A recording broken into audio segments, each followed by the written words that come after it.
All right. So this last story is from No Sleep. It's also kind of a long one. I have not finished this one. This is the one that I didn't finish. Okay. I started liking it a lot, so I was like, well, we'll see how it ends. You might know this one, TJ, because I feel like you're on this subreddit a lot. My wife has been peeking at me from around corners and behind furniture. It's gone from weird to terrifying. I know this one. My wife has been peeking at me from around furniture and Okay, what the hell? My wife, Lynn, and I have been together for 6 years and married for 11 months. Our entire history together has been very normal, and never once have I noticed any weird behaviors or red flags. I can't stress enough how out of character this whole thing is for her. Lynn is very kind, intelligent, and thoughtful. She's always been the no-nonsense type of person. Being childish or trying to scare me is not something she'd normally do. She doesn't even like watching horror movies. When we first started dating, she agreed to watch The Shining with me because she knew how much I loved horror. She was so scared that she didn't even make it through half of the movie before we had to turn it off. She isn't into anything creepy and has never been into pranks. It's just not her cup of tea. Okay. And that's fine. But that's what was so strange about this. It's just so unlike her. I should also add that she never had any mental health issues, and as far as I'm aware, it doesn't run in her family. I know some people are able to hide their mental health problems, but in the 6 years we've been together, I think I'd have seen some sort of sign. Like TJ. 2 months ago, I was in the kitchen making myself some coffee before work. I was running a bit late that morning and knew I wouldn't be able to make it to Dunkin' Donuts for my usual morning fix. Okay. I took a sip of my coffee as I hurried down the hall towards the front door when I happened to notice Lynn peeking at me from around the corner ahead of me. I could only see her eyes and a strand of her long, dark hair hanging against the wall. The rest of her body was concealed around the corner. I nearly spilled my coffee when I saw her. I did burn the shit out of my lips. "Geez, Lynn," I said, wiping a few drops of coffee off my pants. "You scared the shit out of me." She immediately popped out of view like a little kid that had been caught. I heard her scurry off toward the living room, and by the time I got to the front door, she was out of sight. It was really weird and just totally out of character for her, like I said, but I also found it kind of funny that she was being more playful and a little less serious. I shouted that I loved her and called her a weirdo. As I shut the door behind me, I heard her laughing. It's immediately. No, I'm out. No. I think because we know this is creepy, then we automatically have those lens on. No. But if I was in a relationship and your wife was just peeking at you around the corner and went, and when you're like, "Oh, fuck," and she's like, "Gotcha," she didn't laugh or nothing. And runs it was away. literally just like this. It was literally just her eyes around the corner wide, and then she steps away, no sound, gone. Okay, so here's the thing. I'm someone who likes to be scared, and I like to scare people. So if I was with a girl, I would. Now, what's weird is that this is very out of character for her, but I wouldn't. I would kind of think the same thing. Like, oh, that was kind of funny. She got me. She was peeking around the corner. She knew that would like spook me. She got me. So look, I wouldn't think anything of this. if my wife did this, I'm with you. I think it would be very out of character. It would be very unrealistic. I would be like, what the heck are you doing? Yeah. Like he says, I shouted that I loved her and called her a weirdo. Yeah, I As get I that. shut the door behind And me, then I heard her that's- laughing. I love you, weirdo. Yeah, you're like you yeah. weirdo. I Yep. love you. I say, No, I I get say it. immediately I no, get it. but like also like first time, it was funny, you know. That's the perspective I but want to yeah. get. I get that. The first time you're like weirdo, But but it that's is it. You're not really thinking weird she's because possessed. that's not what you do when you scare somebody. Normally, Yeah, you go, normally like, you like, show yourself. scare, and then you like laugh and like, "Ha, I got you," and then walk away. Bitch just disappeared. Yeah. Or you walk into the hallway, give him a kiss. You're like, okay, bye. Like to just run Scampering away. away. Yeah, that Fucking would be the scared only him, thing and that then I'm wet like. feet slapped out the fucking room, just gone. Yeah, Just yeah. duck slap. But also, I still wouldn't necessarily think anything of that. I understand the whole like what did he say about her being playful? I found it funny that she was being more playful and a Yeah. little less serious. Right. You know, maybe she's a little bit of a weirdo as it is, a little antisocial, and she does this, and he's like weirdo. Okay. All right. I'm just want to add the perspective that I don't think the first time would tip me off. So to continue. Her behavior was a bit odd, but it certainly wasn't something to call a priest over. I forgot about it by lunch, and by the time I got home, she was her normal self. I didn't bring it up, and neither did she, and life went on. The next incident happened 3 days later. It was around 2 a.m., and I had woken up to get a drink. I was standing at the kitchen island, jug of OJ in hand. I want to stop here. Who the fuck is getting up at 2 a.m. to drink a glass of orange juice? Listen, Eric. I've done it. That sounds awful. I feel like you drink milk. I've done it. You don't drink I've- orange juice at 2 in the morning. The only time Okay, look. I get up and it's like the middle of the night and I go chug juice, I'm gonna be 100%. Mello does. Right after I just got done dicking down. That's the perfect time for some juice. Well, But that makes okay, sense, but though. there's another time. If you've ever done hard labor, really hard work, and you go to sleep semi-dehydrated, you're going to wake up and you're going to want something, not just I water. usually drink the And water that's on my Milk nightstand. is not going to sound good. And juice is something it'll good be because it warm as raises the shit, blood though. sugar. Just warm ass water. I just feel like No, I've done it after when you I don't know if just you've feel ever like- I don't no, know if you've ever gone to have. sleep with a headache from working so hard and Right. wake up and you're so thirsty. The same thing would happen. You know what else? I know when else you drink, OJ. When you go to sleep drunk Yeah, but that and makes you wake sense. up in the middle To of the just night. wake up at 2 a.m. with no other circumstances and drink a glass of orange juice seems crazy. To me, that feels on par with toothpaste and orange juice. Mello wakes up and drinks juice. Juice, fine, but orange juice? Orange juice. That is the sugariest drink. That is not Most what I want definitely. to drink in the middle of the night.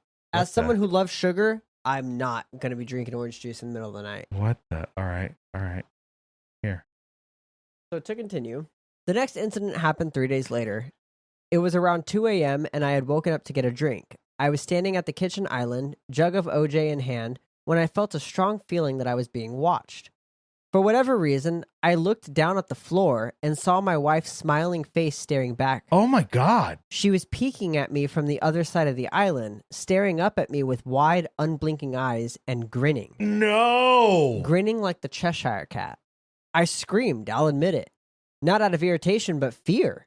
For some reason, at that moment, I was scared. At the sound of my scream, Lynn scuttled backwards out of my view, her hands and feet smacking the tile floor as she hurried out of the kitchen on all fours.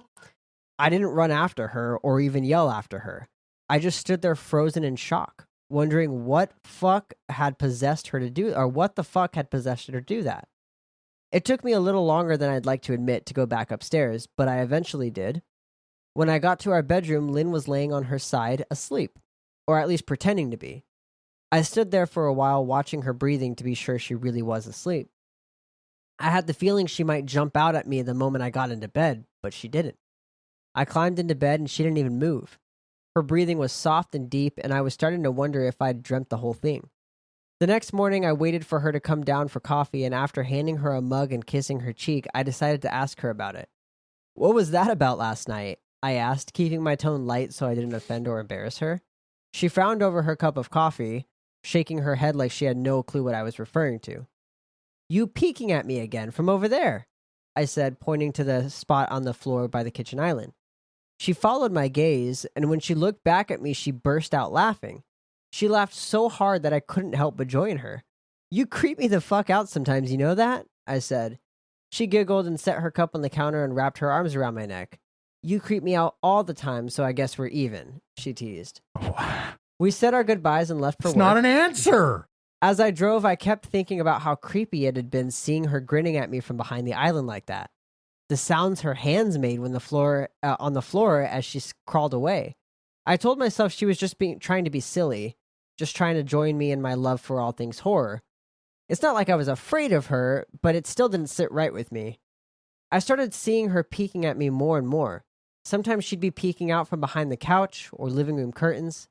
Once she even managed to get inside her grandmother's old trunk that sits at the foot of our bed. I might not have even known she was there at all had the trunk's old hinges not given her away. Oh no. She'd had the lid propped open just enough so that only half of her face peeked through.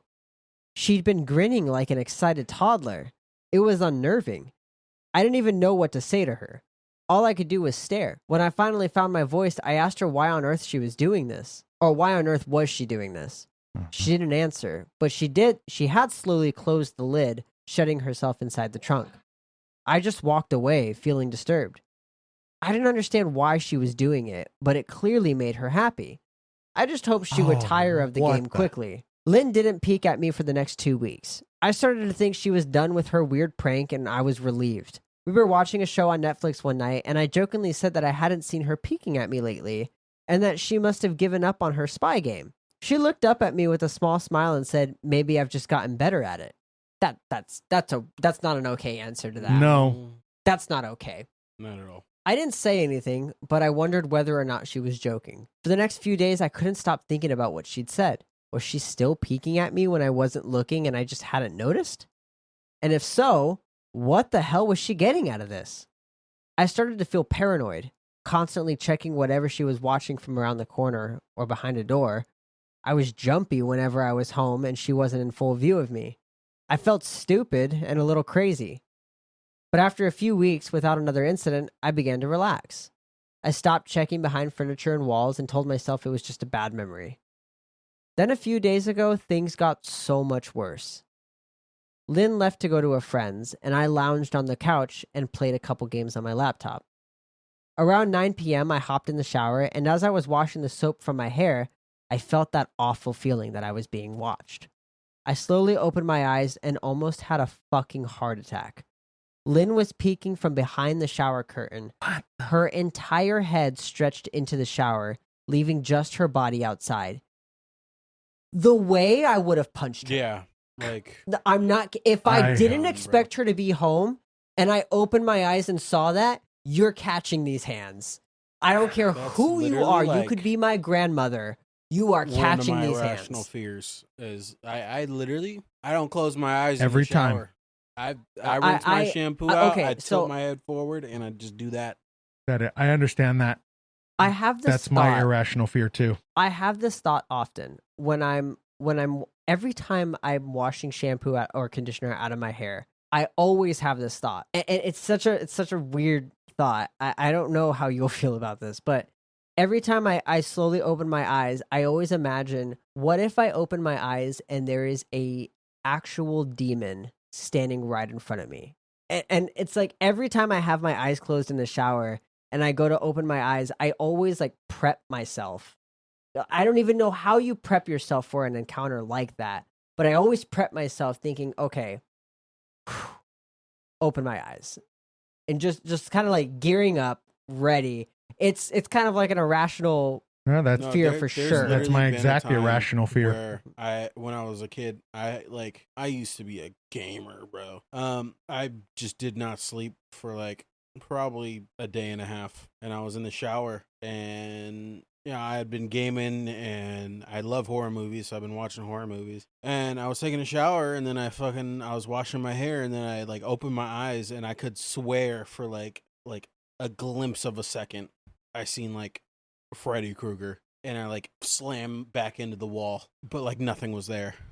Yeah, I have a story about Freddy Krueger.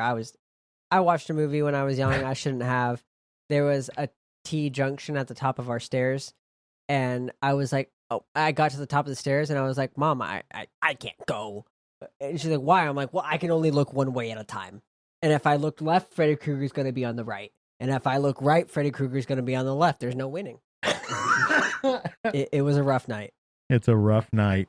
To continue, Lynn was peeking from behind the shower curtain, her entire head stretched into the shower, leaving just her body outside. Her long dark hair hung against the curtain, the ends dripping with water. Her mouth hung open in a terrible grin, eyes wide and red as if she hadn't blinked in a while. I screamed and jumped back against the wall. She didn't move, nor did her smile waver. Her makeup ran down her cheeks in 2 black streaks.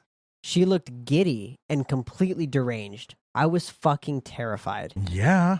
We stood like that for a few moments, neither of us saying a word. Finally, after what felt like forever, she slowly pulled her head back out of the shower, and I watched her blurry figure through the curtain as she moved backwards towards the bathroom door. A second later, the bathroom door slammed shut, hard enough to rattle the mirror. I screamed God again damn. and jumped out of the shower to lock the door. I stayed inside the bathroom for over an hour. Maybe I overreacted to some of you, but joke or not, I wasn't going to put up with the crazy shit anymore. That's what I kept telling myself as I paced in my bedroom, stopping to listen at the door every few minutes. That's what I kept telling myself as I paced in my bathroom, stopping to listen to the door every few minutes. Suddenly, I heard a muffled sound, and I pressed my ear against the bathroom door, straining to listen. I couldn't hear anything, but I envisioned Lynn standing on the other side of the door, giggling at her joke. I felt a surge of anger. I was beyond pissed at being made to feel scared in my own house, and made to hide in the bathroom for an hour. All for what? Some joke?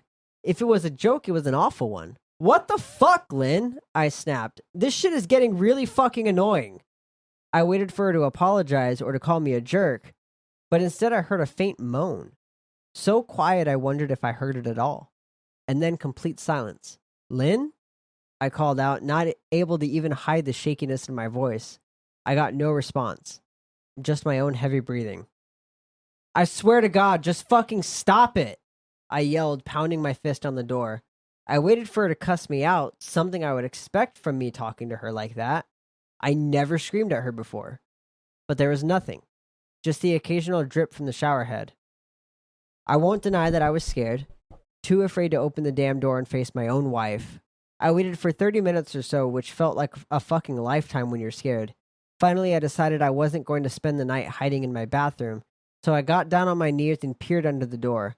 I almost expected to see her face peeking back at me, but thankfully I didn't. I could see straight down the hallway to the top of the stairs, but no Lynn.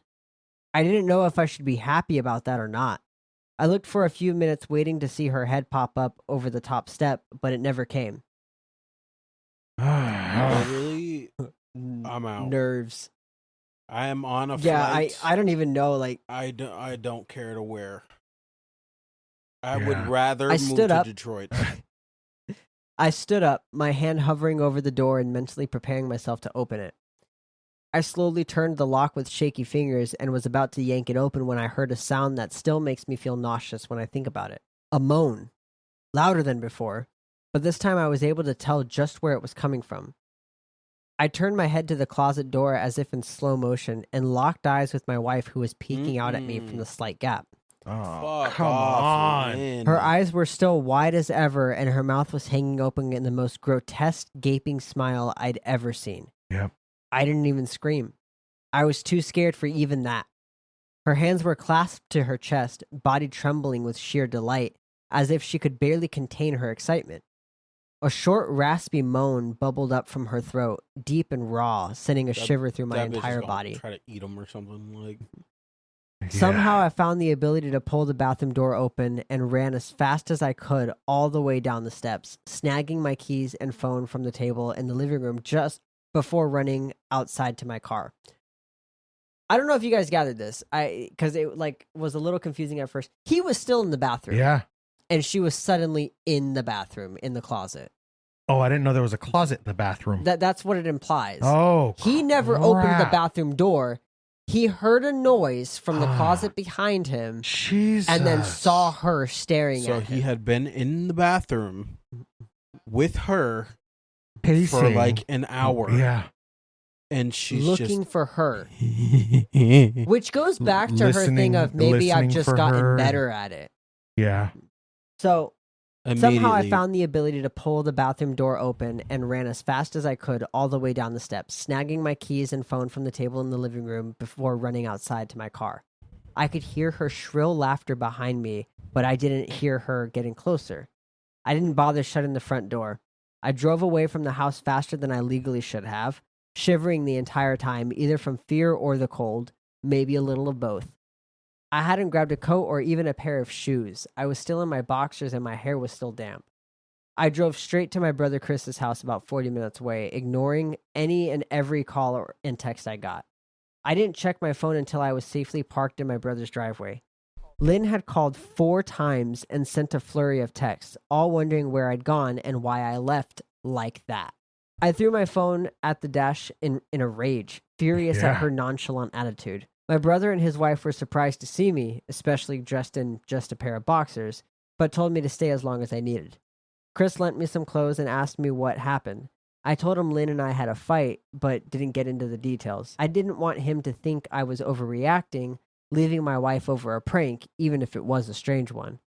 I mean, hadn't I encouraged her for years to lighten up instead of being so serious all the time? I had wanted her to relax and loosen up, but this was definitely not what I'd had in mind. I tried to sleep on their sofa, but my brain wouldn't let me sleep. Every time I closed my eyes, I saw Lynn's face staring at me from inside the closet. Knowing she'd been in there with me the entire time made my skin crawl. She'd never left the fucking bathroom at all. Instead, she slipped inside the closet and slammed the bathroom door shut to fool me. The mere thought of going back home gave me anxiety. I tossed and turned, unable to sleep. Chris ended up giving me a sleeping pill, so I was able to get a little rest. My sleep was filled with terrible dreams, all of Lynn's smiling face. I woke up just as the sun started to rise. My sore body ached from the sofa, and I felt drained. I knew I'd have to call Lynn at some point, but I didn't know what to say to her. I wouldn't be going home unless she gave me her word she'd never do any more creepy shit. I just wanted my wife back. Her normal, serious self never looked so good to me. I was contemplating calling her and telling her that when that familiar feeling came over me. I was being watched. I was staring at the ceiling, my heart in my throat.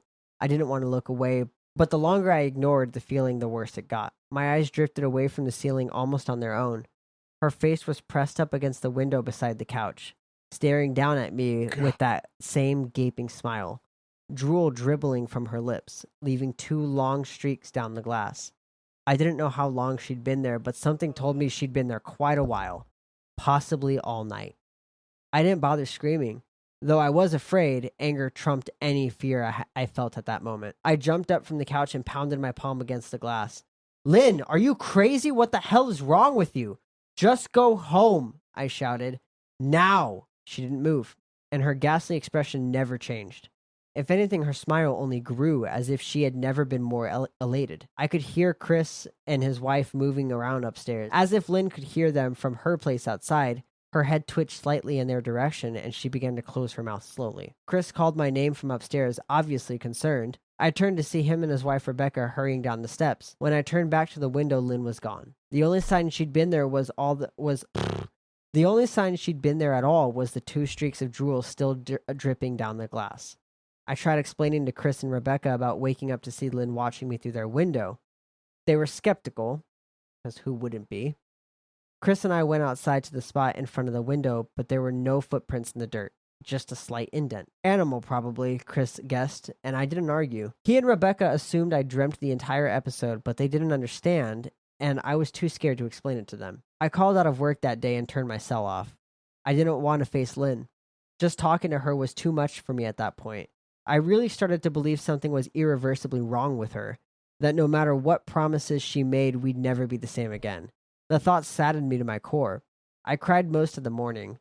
By noon, I figured I was ready to confront her, give her one last chance to explain herself. I could at least give her that after 6 years, I told myself. I turned my phone on and saw the dozens of texts she'd sent, all from a seemingly concerned wife. Can we talk? I love you. Please call me. I'm really worried. Can't you answer? Just come home. And more of the same. All text telling me she loved me and she wanted me home. How worried she was. Not a damn one addressing the crazy shit she pulled. Like she hadn't been acting like a character from a Stephen King book. Even her texts were different. She normally texted vowels just to tell me to pick up a loaf of bread. I suck. She normally texted novels just to tell me to pick up a loaf of bread. You'd think she'd have more to say to me after her bizarre shenanigans. I know it probably seems childish to some of you who are miles away from this situation, but if you saw the way Lynn had looked at me, how she scampered away on all fours like some wild animal, grinning at me from inside the closet like a lunatic, then I think you'd find my reaction was warranted. I'm not gonna lie, man. I think you're painting a pretty good picture. I'd be fucking scared. I ended up staying with Chris and Rebecca for another night. I didn't wake up yesterday until afternoon. And thankfully, I didn't see Lynn's face watching me through the window. I don't want to pry because it's not my place, but is this fight something that can be mended? Rebecca asked. She'd made us both a sandwich for lunch, and I knew she wanted to breach the subject without seeming to be nosy. I don't know. She's like a different person, I said, choosing my words carefully. I still wasn't ready for her or Chris to know the full extent of the batshit craziness I had been dealing with. People change, Ben, but she's still the same woman you married. Maybe you both just need to talk through your issues. Whatever's going on, I'm sure it can be fixed, she said. ever the peacemaker. I think it's beyond that now. I don't think talking would help. I just don't trust her, I said. The words stung in my heart. I missed and loved my wife, but how could I live with someone like that? Living in constant fear didn't sound too appealing. Lynn loves you. She has to be absolutely crushed, she said. I don't know about that, I said. Well, she certainly seemed like it to me. I've never seen her so upset. Very much unlike the Lynn I know, Rebecca said, shaking her head sadly. It took a full minute for her words to really sink in, and when they did, I felt dread worming its way through my skin. Wait, what do you mean? You saw her? You saw Lynn? I asked, my mouth suddenly dry. Rebecca nodded casually as if that fact wasn't nightmare fuel. Maybe for her it wasn't. She stopped by this morning just after Chris left for work, she said, cleaning the plates from the table. I didn't see her car, though. Maybe she took an Uber or something. Beck, what did she say? Did she come inside? I asked, sweat starting to break out on my forehead. I began looking around, examining corners as though a predator lurked behind them. No, she just asked if you were awake yet, and I said that you weren't. I asked if she wanted me to wake you, and she said no. Just said to let you sleep, she said as she washed the dishes. That's all. She didn't say anything else? I asked. No. She looked awful, though, like she hadn't slept in days. I think you should call her. I got up from the table and thanked Rebecca for lunch. I felt a little bit better at the knowledge that at least she hadn't come inside. Still, I needed to double check that the doors were locked. I sat for a while trying to figure out what to do next. I didn't want to go home, but I felt that I owed it to Lynn to help her if I could. Hadn't I sworn an oath to love and honor her through sickness and health? Clearly, she was very sick. If she was sick, which I truly believe she was, I had to try and get her the help she needed. But I didn't even know where to start. I didn't want to call the police, and besides, what the hell was I going to tell them? That my wife was peeking at me? That she was being creepy? As bizarre as she'd been, she still hadn't committed any crime. Not yet, anyway. The police would have probably said that I was overreacting. But this wasn't some prank. It felt wrong. Dangerous, even. Like something sinister lurked behind her smile. I knew as her husband I was well within my rights to have her committed. But what if she was simply acted normal in their presence? She'd obviously been able to fool Rebecca into thinking she was just a concerned wife. As long as the doctors didn't find her a danger to herself or others, they'd have no choice but to release her after 72 hours. I felt lost and overwhelmed. So I did what any husband in my position would do. Oh, like any husband. I called her mother. I didn't want to, believe me. Her mother, Marianne, and I were never on the best of terms. We'd never fought or anything like that. She just wasn't a very warm person and wasn't really easy to get along with. She hardly ever smiled, and when she did, only her lips would move into a thin-lipped smile, leaving her eyes as blank as before. She gave off this aura that felt like she was permanently on the offensive. I'd only met her twice, and both times were for such short visits. I got the impression she didn't approve of me for her daughter. Lynn always ushered us out quickly, as she didn't want me to feel uncomfortable, which I was grateful for. Being in her mother's company felt like almost unbearable, like walking on glass. I was glad when we moved 3 states away, so we didn't have to see her often. I was happy to avoid the woman, but I needed her help. I really didn't want to talk to her at all, but I had to talk to someone, and someone who knew Lynn better than I did. So I grit my teeth and did what I did. Yes, she answered, already sounding irritated. Marianne, it's me, Ben. Do you have a minute to talk? I asked. I could hear her cluck her tongue in irritation. I'm in the middle of writing some checks, but if you insist, I suppose I can spare a moment. What is it that you want to discuss, Benjamin? She said coolly. I hate when people use full names when you use a short name. It's about Lynn. She's been acting strangely, and I was wondering if you had any idea whether there was something. I was quickly interrupted. It's a bit difficult to follow your rambling, Benjamin. What is that you want from me? She asked. I could almost see her standing there in her thin sweater and slacks, tapping her fingernails impatiently on the table. I wanted to know if you'd ever noticed any odd behavior, or possibly any mental illness issues? I asked. There was a long, uncomfortable pause that I couldn't tell was because she was just thinking or something else. Finally, after a few seconds, she spoke. I'm not sure if this is one of your jokes, Benjamin, but if so, I don't find the humor in it. Now, I do have business to attend to, as I've said, so if you don't mind, she said, but I cut her off before she could get rid of me. Marianne, it's not a joke. I'm sincerely concerned about Lynn's mental health. Her behavior has been very erratically recently. I'm very worried about her, and I figure as her mother, you would be as well. I said, frustrated, my frustration evident in my voice. If you're truly concerned, then I suggest you get the health professionals involved. I don't know what you expect of me. She snapped. I could tell she was seconds away from hanging up, and for some reason, I was desperate not to let her. I had the feeling that she knew a lot more than she was letting on. Please, if not for me, do it for Lynn. I tried. I heard a faint, shaky intake of breath, as if she were trying to hold her steely persona together but failing. Marianne, what's wrong? I started. Benjamin, I don't know what to tell you. My only advice would be to seek professional help. Do not call here again.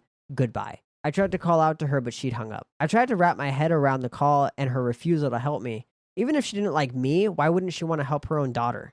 I couldn't understand that.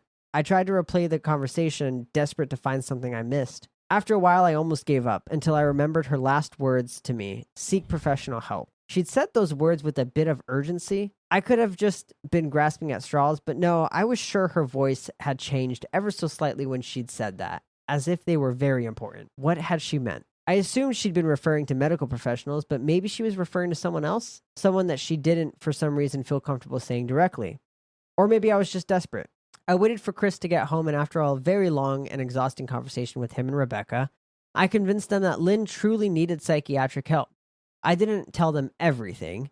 I wasn't prepared to go into it yet, but I told them about our last encounter, how she'd hidden in the bathroom peeking at me from the closet. They were obviously shocked, but thankfully they believed me. They too just wanted to help her.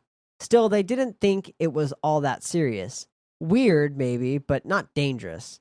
They just kept saying that Lynn had to be playing some kind of weird joke. Maybe for YouTube? Rebecca offered, if only half-heartedly. Chris didn't think we should involve the police just yet. He offered instead to go with me, and I readily accepted. He reasoned that calmly talking to her, trying to coax her into going willingly, was the best recourse. I agreed to do it his way. At least I wouldn't be going into the house alone. We drove over this morning, just after breakfast. There was no way I was going at night. When we pulled into the driveway, my stomach began doing somersaults. Her car wasn't there, but I still didn't let my guard down. The front door was ajar, and for a split second I thought we'd see her eyes staring through the gap. I was shaking and starting to sweat. Chris, however, was fine. He waited for me to open the door, his hands in his pockets like he was going on a fucking stroll through the park. I envied his ignorance. I pushed the door open and was immediately hit with a stench of rot. Chris smelled it too, and he walked in the house behind me with his nose scrunched up. What do you guys use to clean the floors around here? Shit? Chris mumbled. Good one, Chris. Shut up, I said, my eyes darting around for any signs of Lynn. The house was deadly quiet and dark despite being 10 in the morning. All the curtains were closed up tight, refusing to allow any sunlight inside. If I hadn't left it just 2 days prior, I'd have thought the house to be abandoned. We moved through each room, carefully checking any place that she might hide, occasionally calling her name. Why the fuck are you looking under the couch? Chris asked, eventually. Aren't we looking for your wife? He was looking at me like I was a moron. Let's just go upstairs, I whispered. He shook his head but followed me up the stairs to check the bathroom and spare bedroom. On the way up, my shoes crunched over pieces of glass that looked to be littered over a few of the steps. I noticed that one of Lynn and my wedding portraits that hung on the wall along the staircase had been smashed. The frame hung crookedly, all the glass removed. I stared at the picture, a lump forming in my throat. We had taken that photo just after leaving the church after saying our vows. She looked so beautiful in her white gown. I looked at Lynn's beautiful face. I never dreamed her face would ever be the source of terror for me. We climbed the rest of the steps and checked the spare bedroom, but it looked completely untouched. I was hesitant to go into the bathroom, my fear from that night coming back to me all at once. Chris noticed and offered to go in by himself, but I couldn't let him do that. So we walked in together, checking the closet and the shower. The bathroom looked as if it hadn't been touched since the night I left. I don't think she's here, Ben. Why don't you pack some clothes and we'll try coming back tomorrow or something, Chris said. I nodded and went into our bedroom and shoved some clothes into a duffel bag. When I checked inside our closet, I came across the source of the smell and gagged. Chris took one look and lost all color in his face. He had to go stand by the stairs to get away from the sight and smell. I gazed down in shock at what lay inside my bedroom closet. Soaking into the rug were at least a dozen eyeballs, all carefully laid out in pairs. Some were as large as a quarter, while others were as tiny as a marble. I stared down at the eyes she'd collected from small animals, and I wondered how she'd gotten them, and shuddered at the thought. Man, I thought I had it bad with Becca's shoe addiction, but fuck me. Your wife's in here collecting eyeballs, Chris said, gagging. Ben, I think we should go. He called from the hall. I'm getting nauseous. All right. I grabbed my duffel and shut the closet door on my new nightmare. I stepped out into the hall and took a deep breath of air. I could taste the rot on my tongue, and I couldn't help but gag. Who the fuck lines up eyeballs in their closet like that? Chris mumbled. I tried to tell you she needed help, I said. She doesn't need help, Ben. She needs a fucking exorcist, he said. You coming or what? I can't stand the smell any. His words died in his throat, and his eyes grew wide with fear. I didn't ask him why, but I could feel it. Someone was watching me, and I didn't think it was the eyes in the closet. I turned around, my eyes slowly scanning the bedroom. Christ, I whispered as I finally saw what we'd missed. Under the bed, curled on her side, watching us with the excitement of a kid on Christmas morning, was my wife. She held her hands together just under her chin, and they were shaking eagerly. Now that she knew she'd been found, I could hear the quiet noises she was making, a sort of hiccuping sound in her throat, as if the excitement was just too much for her. It was unnerving to say the least, wide eyes and the same huge smile. Everything in me told me to run, but I forced it away. This was my wife. No matter how twisted, she was still the woman I married. I had to help her. Lynn, I said softly. She didn't respond, but her head bobbed back and forth in two quick little movements as if she were nodding. Baby, I just want to help, okay? Can you let me do that? I asked. I had taken a single step forward, approaching her like some kind of dangerous animal. I love you, Lynn, I said softly, taking another step closer. She let a tiny moan escape her wide open mouth, and I had to resist the urge to run. Her shoulders were starting to quiver, and her eyes grew as large as saucers. I crouched down so I could see her better, and immediately saw the blood. Her hands were covered in it. They trembled more the closer I got, as if she was barely able to contain herself.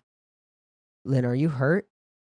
You're bleeding, I said. She bobbed her head again, her bloody fingers moving up and down as if playing an invisible piano. They occasionally grazed her chin, leaving smears of blood on her skin. I wanted to recoil in disgust. The smell that was coming off of her was revolting. I could feel the vomit trying to climb up my throat. Her lips were dry and stretched thin, blood seeping between the cracks. I knew she wouldn't come out on her own, but I didn't want to leave her in the state she was in. I scooted closer and reached out to her. The excited hiccuping sounds got louder and her hands shook, fingers flexing. It was then that I could see the blood oozing from in between her fingers. Oh my God, Lynn, you're bleeding, I said. Instinctively, I reached out to take her hand, but before I could even touch her, her hand sprang out towards me. A sharp pain shot through my arm, and I fell back on my ass. My arm burned, and I could see the blood dripping down onto the carpet. I looked back at her in shock and saw her grinning madly, her fingers clutching a large shard of glass. You all right in there? Chris asked from behind me. Crazy that Chris isn't watching this play out. I turned my head slightly and nodded to him, cradling my arm to my chest. When I turned back to face Lynn, I saw that her focus had shifted. She wasn't looking at me anymore, and she wasn't smiling anymore either. She was staring past me, her eyes glaring at Chris the way a hungry lion might stare at an antelope. Her mouth was still hanging open, but it was twisted into a snarl. I got to my feet and began walking backwards down the hall, afraid to take my eyes off her. Are you bleeding? Chris asked. The moment the words left his mouth, Lynn started fast scooting out from under the bed, the glass shard still in her hand. Chris, run, go! I yelled. He must have been too afraid to move because a second later I felt my back bump into him. He was still standing at the top of the stairs staring at the horror that was my wife. Lynn had crawled completely out from under the bed and stood in the bedroom doorway, her face twisted in rage. Her whole body was visibly tense. Blood ran down her fingers and onto the floor. Jesus, Lynn, Chris said. You, playing hide and seek? I reached back and pushed him towards the steps. Yeah, now's a great time to fucking crack jokes, Chris. Chris is just a dude, bro. He is such a bro. Move your ass, Chris, I said as quietly but firmly as I could. Lynn bobbed her head in fast, sharp motions and began to grin. stretching her mouth open wider and wider so that her chin seemed to touch her chest. I heard Chris mutter a prayer, and then he was running down the stairs.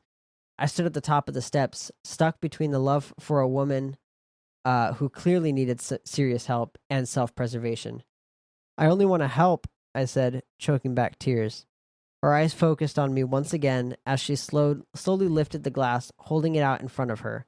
And then she started sprinting towards me, grinning with utter excitement. Thankfully, my body took over and I flew down the stairs, skipping 2 or 3 at a time. I made it to the front door before I felt her leap onto my back, wrapped her arms around my neck, her open mouth next to my ear so that I could hear those terrible hiccuping sounds up close. I shook her off me, knocking her to the floor. I felt a searing pain in my back as she went, but I tore open the front door and bolted to my car. Chris was standing in the front yard talking on the phone with the police. I didn't say a word. I just ran to my car and jumped in. Chris took the hint and followed me, still on the line with 911. I watched the rearview mirror, sure I'd see her there running after us, but I never did. I went straight to the ER and got 11 stitches in my arm and 3 on my back. The police asked a lot of questions and went back to the house to do a search, but of course Lynn wasn't there. They advised me to stay with a friend or relative for a while and to file a restraining order as soon as I could, but none of those things would matter. Somehow I just knew. I dropped Chris off at home and went to a motel an hour away. I wanted to put as much distance between me and Lynn as I could. This is where I've been for the last 4 hours. I thought maybe the police would find her, maybe they'd get her the help she desperately needs. But now I don't think so, because 40 minutes ago I got a text from an unknown number. Just 3 words. I found you. And a picture attached. The picture was dark and grainy, but I instantly knew what it was. There was no mistaking my wife's eyes. I started typing this out immediately after. I don't know what to do. I'm alone and scared, and I can't help but feel that I'm being watched. Well, yeah, that's what you get. What you get, Ben. That is way longer of a story than I thought it was. So sorry about that. By the time I finished the bathroom, gunshots. Bitch is dead. Maddie, yeah. I'm sorry. You're dead. You ever do some shit like that? So when it comes to fight or flight, I am not usually a fighter. But I think if I opened my eyes in that shower and she was supposed to be gone. Right. If I opened my eyes and saw her like that, I don't think there's any part of me that doesn't instinctually fucking start swinging. There's no worse feeling than being watched. You're like, especially if I got that alone, feeling, opened my eyes and saw her. Yep. And you feel that? Yep. Dog, I mean, it's exactly what you just said. You have that feeling like you're being watched already, and then imagine it coming true. Me and Alex, that whole fucking time you were reading, are both fucking just like bouncing our fucking leg, like, God damn it, fuck. Yeah, I saw the nerves, because even reading that, there were certain parts of that where I started to get like, fuck, is someone watching me? I'm alone at my house right now, waiting for my wife to come home. Yeah, that's a horrible Turns story. out she's home the whole time. It's very well written. Oh, I know, right? She's looking at you. She's under the desk. I have one more story. It's the one TJ posted. This is definitely going to be like a 2 or 3 part episode. Yeah, fuck it. I know we're pushing 2 hours. This is the one that TJ submitted. Just a super episode where it's just a shitload of. This is the Halloween episode. This is the one TJ submitted, so I want to make sure we get this one in. This one is also from No Sleep. It's called A Package Marked Return to Sender. I know this one. My neighbor is one of those annoying wannabe YouTube personalities. Over the years, I've seen him cough out cinnamon, lay flat on the hood of his car as it slowly creeps down the driveway, and douse himself in lukewarm water, all the while screaming, "Epic win! Epic fail!" or fuck, "Epic maintenance of the status quo," for all I fucking know. It can get tiring to watch him go about his shenanigans in the pursuit of viral fame. So when he knocked on my door the other day, told me he was going away for a few weeks, and asked that I get his mail, honestly, it was a relief. I can't explain the peace of mind I had knowing I didn't have to brace myself for any of his stupidity for a while. I was always afraid his stunts would wind up bleeding over into my life. Things were pretty normal for the first couple of days. He received a few bills, a bit of spam, and what I could only assume was a birthday card. Then one evening, I got home to find a cardboard box waiting on his front porch. In big letters was written, "Return to sender." I'm no small fry, but I admit I had trouble lifting the box on my own. It was really freaking heavy. Lugging it across the road to my house was even harder, and I quickly realized there was no way I was going to drag it up the stairs and through my front door.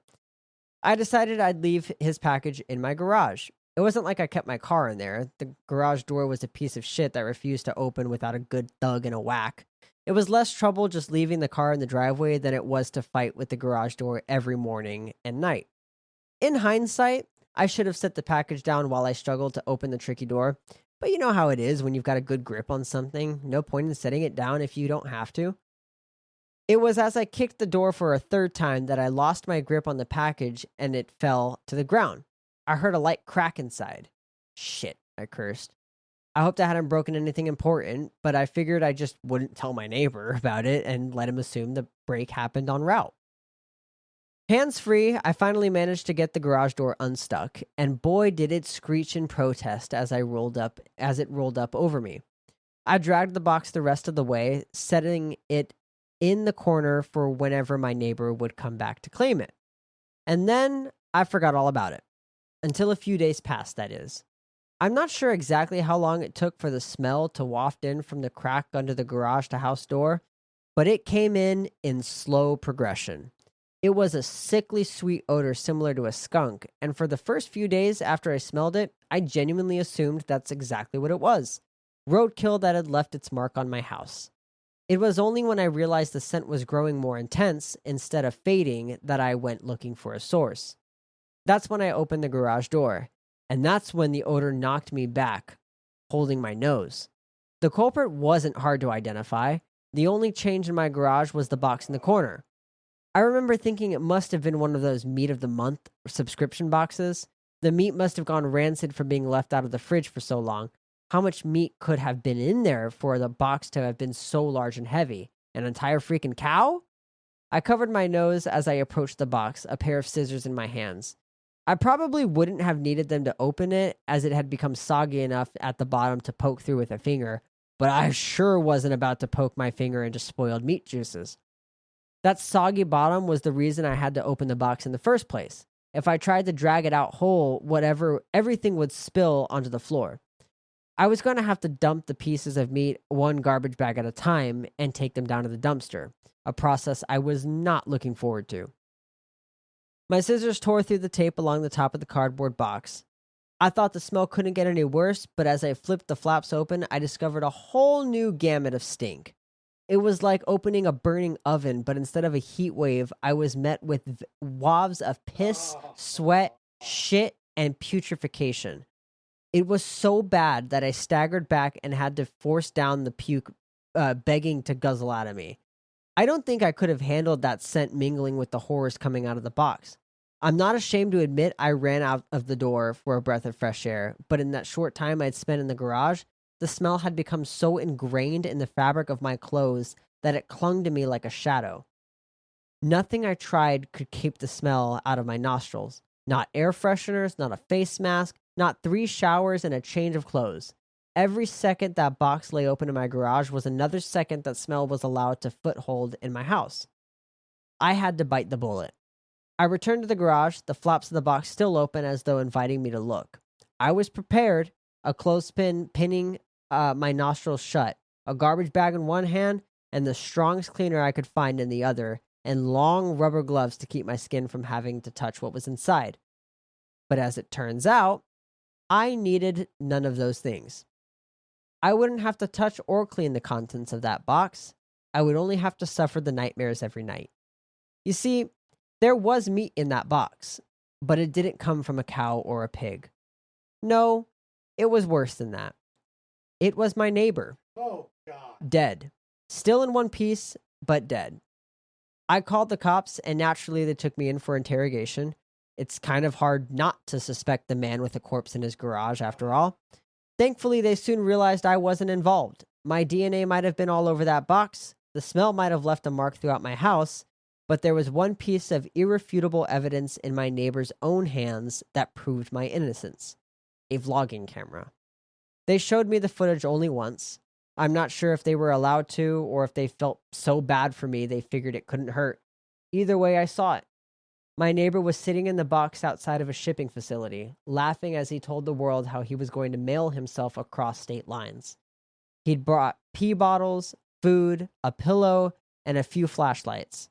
His friend, a guy I'd seen at his place several times to help with his stunts, closed the lid and presumably dropped him off for shipment. Throughout the next couple of hours or days, I'm honestly not sure, my neighbor recorded a few short clips about his progress. I think I'm in a truck now. I can feel it moving. Must be in a warehouse. Pretty warm in here. Still got plenty of food. That kind of stuff.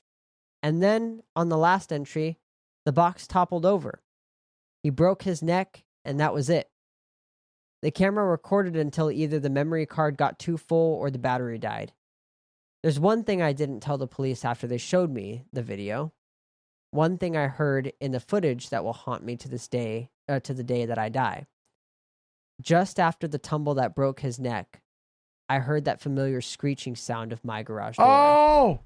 He killed him Oh! by dropping the box. Oh my God, he made it home! Oh, dude. I like that one. That's a good one. Oh, that is so fucked up. He made it all the way. Wow. Leave it to TJ to introduce that one. Oh my God. Yeah, you are definitely the asshole. Am I the asshole for not telling the cops I murdered my neighbor? Oh my God. I think it might be the devil. Well, he made it home. Well, that was Will You Survive Reed's Reddit stories. Majority of accidents occur within 5 miles of your home. Yeah. You know, they always say that you're most likely to get pulled over right as you're home. That's actually true. The only time I've ever been pulled over was about a minute from here. Really? It was for a headlight that was out too. Oh, that sucks. Yeah, I mean, he didn't do anything. He asked me a couple funny questions. He said, "Any alcohol in the car?" I said, "No." He said, "You've been drinking?" "No." I said, "Any drugs in the car?" And I thought to the big container of weed that was under my Olaf costume. No. Because any dead bodies? And I'm like, that is awful that you have to ask. No. Not today. Make sure you guys go check out our YouTube channel. It is not really that new, but we're going to say it's new. It's popping off. We got just over 500 hours of view time, 22,000 views in the last 28 days. Make sure you go check it out by searching Will You Survive the Podcast. You can also find us on TikTok, Instagram, and Facebook by searching the same name. That's Will You Survive the Podcast. We look forward to getting your emails. You can send those to the boys at willyousurvivethepodcast.com. That's THEBOYS at willyousurvivethepodcast.com. And remember, you can listen to this podcast by simply typing in willyousurvivethepodcast.com. We have our podcast episodes up and live there through Buzzsprouts. Thank you for the distribution, guys. And I think that's about all of it, guys. Make sure you go check all of those out. Make sure you like, comment, subscribe, follow, do all of those good things. Help us keep getting content out.